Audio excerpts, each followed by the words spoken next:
This aircraft is the A380 serial number 1. It's the aircraft which we used for the development and certification tests of the A380 aircraft. On top, we also used it to test the engine on the A350. And now our plan is to take this aircraft and modify it into a hydrogen propulsion flight laboratory. Our ambition is to take this aircraft and add a stub in between the two rear doors at the upper level. That stub will have on the end of it a hydrogen-powered gas turbine, and inside the aircraft there will be hydrogen storage and hydrogen distribution, which will feed this engine with hydrogen. The aim of this flight laboratory will be to learn a huge amount about hydrogen propulsion systems in real ground and flight conditions. And this is key in enabling us to achieve our ambition of having a zero-emission aircraft in commercial service by 2035. We're now inside the main deck of the A380. You can see that this main deck looks very different than for an aircraft carrying passengers. That's because it's a flight test aircraft. Now what I'm going to show you over here is where we're going to install the liquid hydrogen tanks. They'll be located in around this position. They'll be surrounded by a hermetically sealed container, and the distribution system will take the liquid hydrogen from this location up to the engine, which I showed you would be located at the rear on the outside of the aircraft. You can see that this size of aircraft gives us a huge amount of flexibility in terms of what we want to install in the different locations. It's also an aircraft which will allow us to evolve the storage and distribution and propulsion system over time so that we can prepare for a commercial entry into service by 2035. There will be a huge amount of instrumentation and sensors around the hydrogen storage, distribution, and hydrogen engine. That data is going to be really important to allow us to learn about how these systems function in ground and flight conditions. That data will also be relayed back to the flight test station. This is one that we see here that will need to be adapted for the specific test that we are going to go through.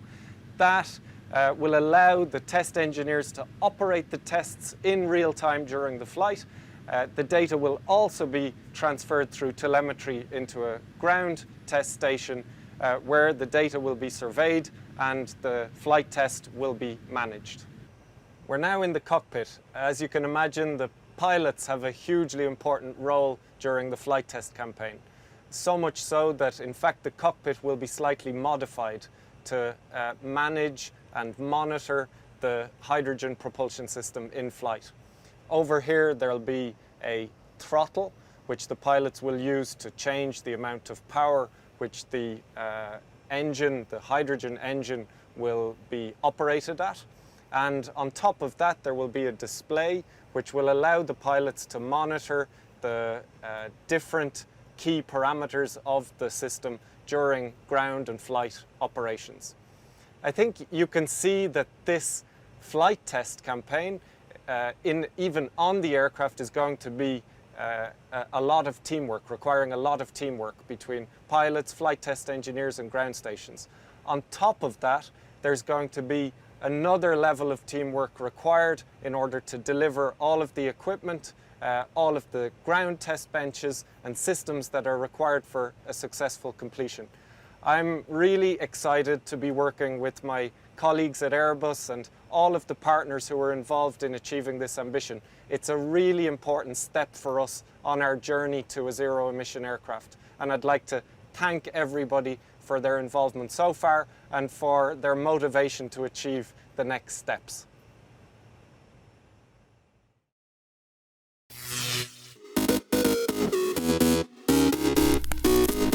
Sunshine. It's Lord's Day. Okay, Keegan. Fucking overriding in the dark.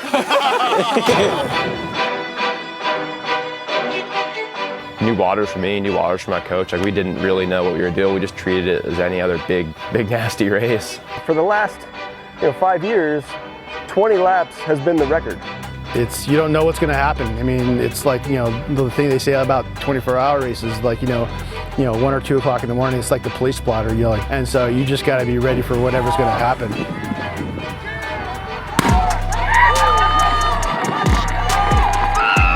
Like, I don't think I've ever ran that fast, especially in bike shoes. But I took off, had one person kind of elbow me, had someone else step on my heel, and I was like, you know what, we're out of here. Like, I kicked it into like fear mode and just boosted.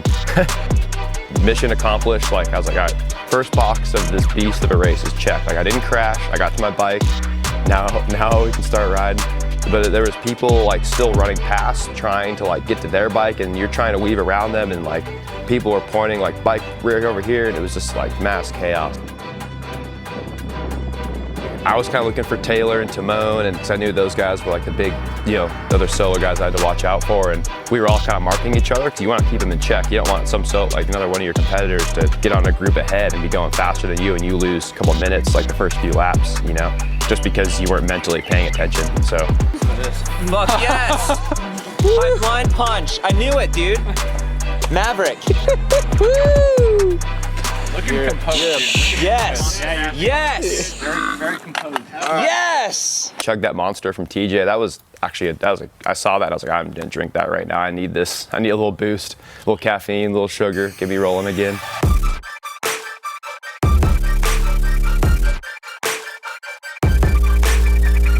Leg warmers? No, arm warmers or long sleeves.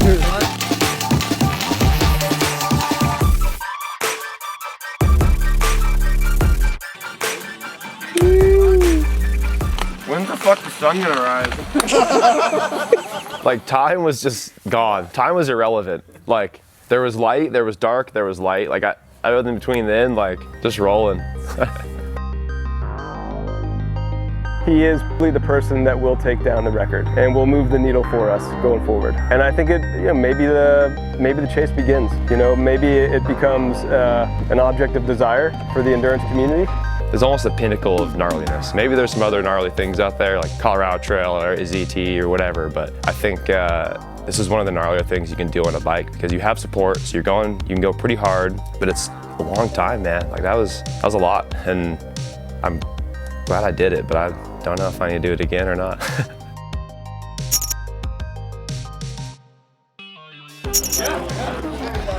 So, how you feel? Pretty buckled. You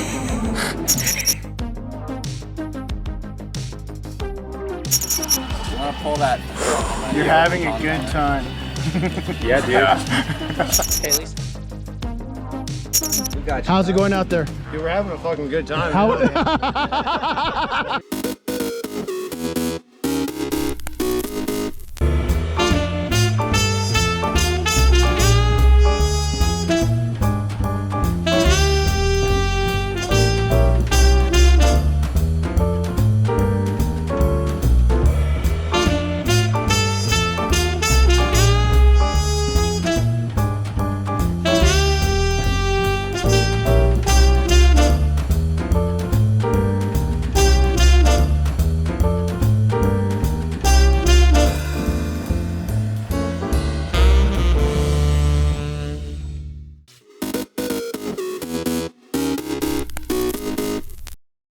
Spotting an opportunity is something I've always had, and fortunate enough to have people that have opened doors for me.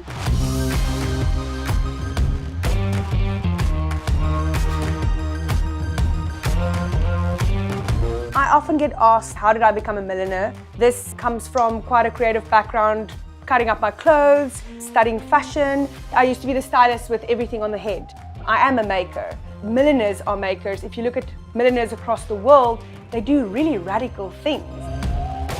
The COVID pandemic has really affected our business.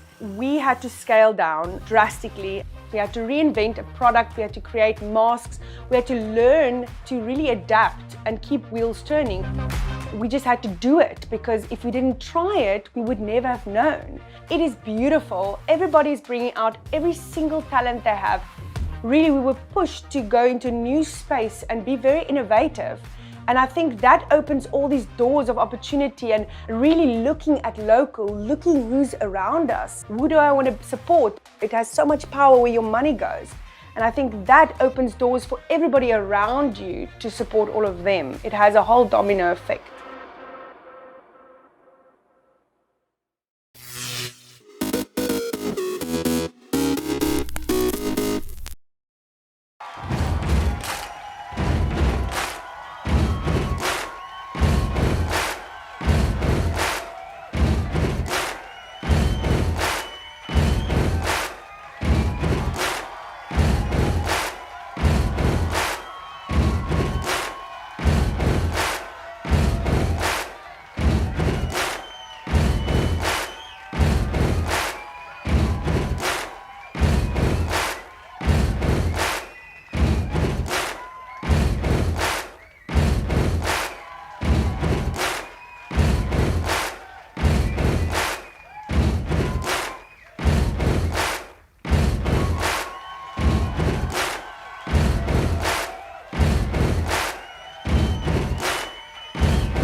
We'd never quit.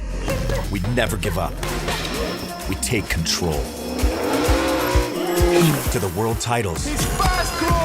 To the world's first. The world's best. UFC strawweight champion. Ready? Come with us. We're just getting started. It's going to be so much fun. I promise you.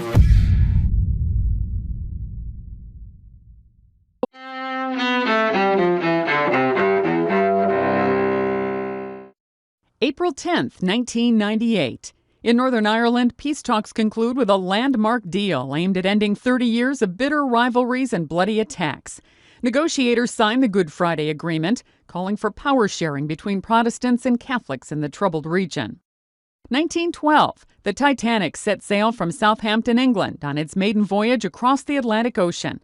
That journey ends in tragedy just days later when the British luxury liner sinks after hitting an iceberg. 1925, F. Scott Fitzgerald's The Great Gatsby, a novel about the American dream during the Roaring Twenties, is first published. And 1992. What did I do to my life? Raunchy comedian Sam Kinison is killed when a pickup truck hits his car on a California highway. Kinison was 38 years old. Today in history, April 10th. Sandy Kozel, The Associated Press.